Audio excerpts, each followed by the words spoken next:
السلام علیکم ورحمۃ اللہ وبرکاتہ۔ الحمد للہ رب العالمین والصلاة والسلام علی اشرف الانبیاء والمرسلین وعلی آلہ واصحابہ اجمعین، اما بعد فاعوذ باللہ من الشیطان الرجیم، بسم اللہ الرحمن الرحیم، الف لام میم، ذالک الکتاب لا ریب فیہ ھدی للمتقین، آمنت باللہ صدق اللہ مولانا العظیم۔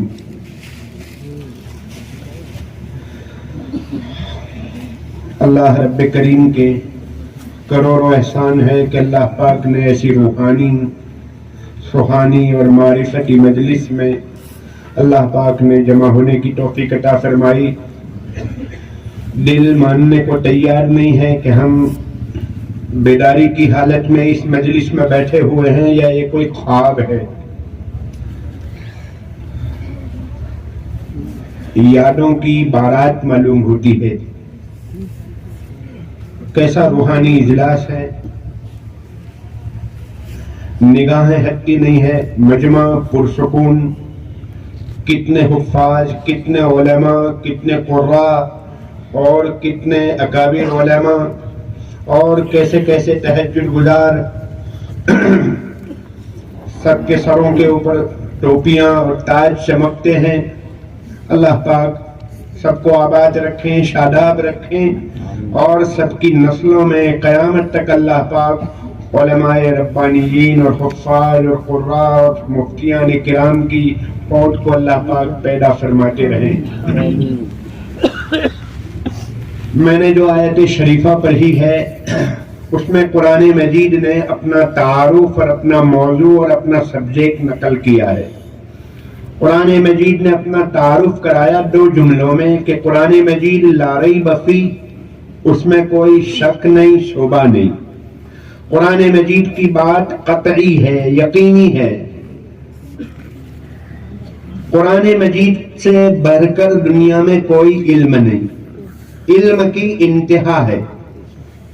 جیسے معراج ٹیکنالوجی کی انتہا ہے، اللہ پاک نے معراج میں اپنے حبیب پاک کے لیے جو سواریاں اور جو انتظامات فرمائے تھے وہ ٹیکنالوجی کی انتہا ہے۔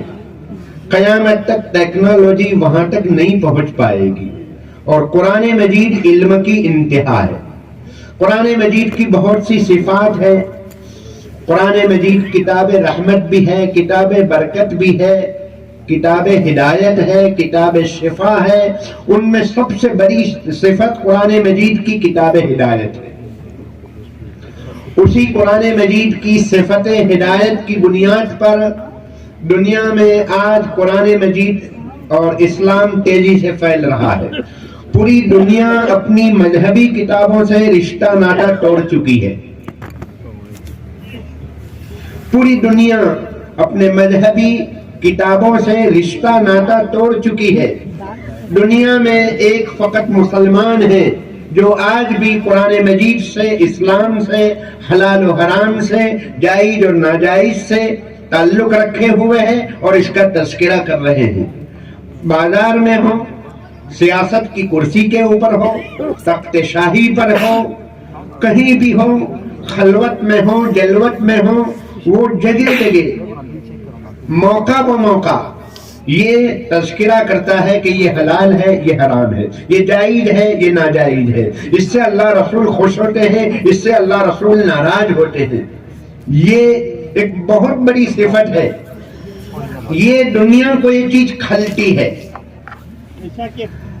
ایک جگہ اگر سب کے سب لوگ بے لباس ہو، برہنہ اور ننگے ہوں، وہاں کوئی آدمی لباس پہن کر آ جائے تو وہ جو لوگ ننگے ہوں گے، بے لباس ہوں گے، ان کو غصہ آئے گا، شرم نہیں آئے گی، غصہ آئے گا کہ یہ کیسا آدمی ہے، یہاں لباس پہن کر کیوں آ گیا۔ آج پوری دنیا کو ہم پر یہ اعتراض ہے کہ یہ مذہب کے بارے میں اتنے حساس کیوں ہے، ان کو اپنے نبی سے اتنی محبت کیوں ہے۔ وہ کہتے ہیں ذرا کم کرو، اتنی حساسیت نہیں، اتنے سینسیٹیو مت بنو۔ دنیا آج ہمیں یہ سبق دے رہی ہے۔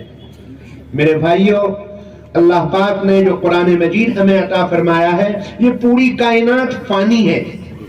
قیامت کا جب زلزلہ آئے گا تو پوری دنیا اور یہ کائنات کی ایک ایک چیز فنا ہو جائے گی، فقط اللہ کی ذات باقی رہے گی، اللہ کی صفات باقی رہے گی۔ قرآن مجید اللہ کا کلام ہے اور اللہ کی صفت ہے۔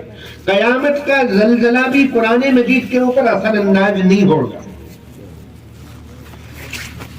قیامت آنے سے پہلے اللہ پاک قرآن مجید کے نقوش کو، حروف کو، اس کے لیٹر کو اٹھا لیں گے، پھر کاغذ کے اوپر قیامت طاری ہوگی۔ قرآن مجید کے اوپر اللہ کے کلام پر قیامت طاری نہیں ہوگی، اس پر فنا طاری نہیں ہوگی۔ قرآن مجید باقی رہے گا، جیسے اللہ کی ذات باقی ویسے قرآن مجید بھی باقی۔ قرآن مجید کیا چیز ہے؟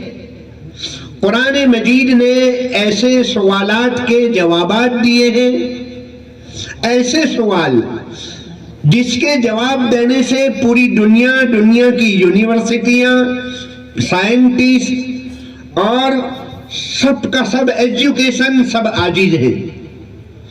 انسان کہاں سے آیا ہے، کس نے بھیجا ہے، کیوں بھیجا ہے، انسان کو کہاں جانا ہے، دنیا میں آنے کا مقصد کیا ہے، بھیجنے والا کون ہے، اس کا تعارف کیا ہے، انسان کے بارے میں یہ چند سوالات ہیں، یہ 4-5 سوالات ہیں۔ امریکہ کی یونیورسٹیاں بھی عاجز ہیں، انگلینڈ کی ماسکو کے پروفیسر، یہ سب کے سب لوگ عاجز ہیں۔ کسی کے پاس اس کا جواب نہیں کہ یہ دنیا کب وجود میں آئی، کیسے وجود میں آئی، دنیا کو اللہ پاک نے انسان کو کیوں دنیا میں بھیجا ہے اور کہاں جانا ہے، ابتدا کیا ہے، انتہا کیا ہے، مقصد حیات کیا ہے۔ دنیا کے سارے لوگ اس کے جواب دینے سے عاجز ہیں، فقط اور فقط قرآن مجید نے اس کا جواب دیا۔ اور قرآن مجید کا 80% مواد وہ ہے جو سائنس بھی آج اس کی تائید اور تصدیق کرتی ہے۔ قرآن مجید کو کسی کی تائید کی ضرورت نہیں، لیکن 80% میٹر قرآن مجید کا وہ ہے جو آج کی سائنس اس کو تسلیم کرتی ہے۔ کہاں ایسا ہی ہے، کوئی 15-20% وہ میٹر ہے جس کے بارے میں سائنس خاموش ہے، انکار نہیں کرتی، ریجیکٹ نہیں کرتی، وہ خاموش ہے۔ مثلا قیامت، آخرت ہونی ہے، جنت و جہنم ہے، یہ ایسے کچھ عناوین اور ٹاپک ہیں اس کے بارے میں سائنس خاموش ہے۔ اور رفتہ رفتہ دھیمے دھیمے ایک ایک چیز کو سائنس تسلیم کرتی جا رہی۔ آج سے 200 سال پہلے کئی چیزوں کے بارے میں ان کو سوالات تھے، لیکن الحمدللہ زمانے کی رفتار نے، ٹیکنالوجی نے ان سوالات کو ختم کر دیا۔ میرے بھائیو، اللہ پاک نے ایسی کتاب ہمیں عطا فرمائی ہے۔ قرآن مجید کی 3 بڑی صفات ہے، اس کی وجہ سے آج اسلام دنیا میں تیزی سے پھیل رہا ہے۔ قرآن مجید کی ایک بہت بڑی صفت، وہ محفوظ ہے۔ ایسی محفوظ کتاب دنیا میں کسی کے پاس نہیں۔ 1400 سال پہلے کے قرآن مجید کی کاپی اور آج کے قرآن مجید کی کاپی، ہر سال 1400 سال میں ایک سال قرآن مجید جہاں جہاں چھپے، مشرق سے لے کر مغرب تک، شمال سے لے کر جنوب تک، پوری دنیا میں چھپنے والے قرآن مجید کو جرمنی نے جمع کیا۔ وہاں پر ایک ریلیجیس سینٹر ہے، مذہبوں کی تحقیق اور تفتیش کرنے والا ادارہ، اس نے قرآن مجید کے کئی 42,000 نسخے جمع کیے اور سب کا کمپیریزن کیا، موازنہ کیا، مقابلہ کیا، ریمارک لکھا کرسچن نے کہ قرآن مجید کے لکھنے کے انداز میں تو کہیں کہیں فرق ہے، لیکن پڑھنے کے انداز میں کوئی فرق نہیں۔ 1400 سال پرانا قرآن مجید کا نسخہ آج بھی ترکی کے میوزیم کے اندر موجود ہے، وہاں پر اس کو لے لو، آج کا لاتور کا قرآن مجید لے لو، کوئی فرق نہیں ہے الحمدللہ۔ اور بائبل کا یہ حال ہے کہ ہر 5 سال میں چھپنے والی بائبل آپ موازنہ کرو، مقابلہ کرو تو آپ کو چینجنگ نظر آئے گی۔ کسی مذہبی کتاب کے حافظ آپ کو نظر نہیں آئیں گے الحمدللہ۔ کیسے کیسے چھوٹے چھوٹے دیہات میں 60 سال کا بچہ بھی حافظ اور 70-80 سال کے بوڑھے میاں بھی حافظ آپ کو ملیں گے۔ تو قرآن مجید ایسی محفوظ کتاب اللہ پاک نے ہمیں عطا فرمائی ہے۔ دوسری صفت قرآن مجید کی معقول ہے، اس کی ہر چیز دل و دماغ کو مطمئن کرنے والی ہے، کسی چیز کے اوپر آبجیکشن اور سوال کی گنجائش نہیں ہے، ہر چیز دل و دماغ قبول کرتی ہے کہ یہ بالکل صحیح ہے۔ آج دنیا میں جو لوگ اسلام قبول کرتے ہیں، واقعات ہے، بڑے تفصیل ہے، ایسے ایسے واقعات۔ کٹر اسلام کے دشمن کہا کہ میرے ایک دوست نے مجھے ایک بک دی، اس کا پیکٹ اور باکس بہت اچھا تھا، میں نے اپنے ٹیبل کے اوپر رکھا، مجھے معلوم نہیں تھا کہ اندر کیا ہے۔ میرے دوست نے آ کر کہا کہ یہ قرآن مجید ہے، اور مجھے اس سے کوئی تعلق نہیں تھا، میں نے اس کا ارادہ کیا کہ میں قرآن مجید کو یہاں سے ہٹاؤں، پھینک دوں، لیکن باکس بہت اچھا تھا، ڈیزائن بہت اچھی تھی، تو کہا کہ 5 دن تک وہ باکس وہاں پر رکھا، پرے پرے قرآن مجید رکھے قرآن مجید نے اپنا کام کرنا شروع کیا۔ یہ قبول نہ کرے لیکن قرآن مجید نے اس کو قبول کرنا شروع کیا۔ قرآن مجید کے اندر اللہ نے وہ تاثیر رکھی ہے، کہا 5 دن کی وہ برکت۔ پھر الحمدللہ قرآن مجید نے مجھے اپنا گرویدہ بنا لیا۔ یحییٰ برت نامی ایک آدمی ہے، رمضان میں ملاقات کے لیے وہاں گیا تھا، انگلینڈ میں ان کی ملاقات کے لیے۔ اس کا والد جان برٹ ہے جو BBC لندن کا جنرل ڈائریکٹر ہے۔ اس کے بیٹے نے اسلام قبول کیا۔ اسلام قبول کرنے کے بعد ایک ایسے لکھا، ایک مقالہ لکھا کہ یوروپ کیوں اسلام قبول کرتا ہے۔ اس کا ٹاپک تھا یوروپ اسلام کیوں قبول کرتا ہے۔ اس نے اعلیٰ ایجوکیٹڈ لوگ، کوئی ڈاکٹر، کوئی انجینئر، کوئی وکیل، کوئی کیا ایسے لوگوں کی ہسٹری جمع کی۔ 13,000 آدمیوں کی زندگیوں کا اس نے سروے کیا، انہوں نے کیوں اسلام قبول کیا۔ وہ کہتے ہیں کہ 10 سال میں اعلیٰ قسم کے 13,000 آدمیوں نے یوروپ میں اسلام قبول کیا، اور ان میں سے 80% لوگوں نے قرآن مجید کی بنیاد پر اسلام قبول کیا۔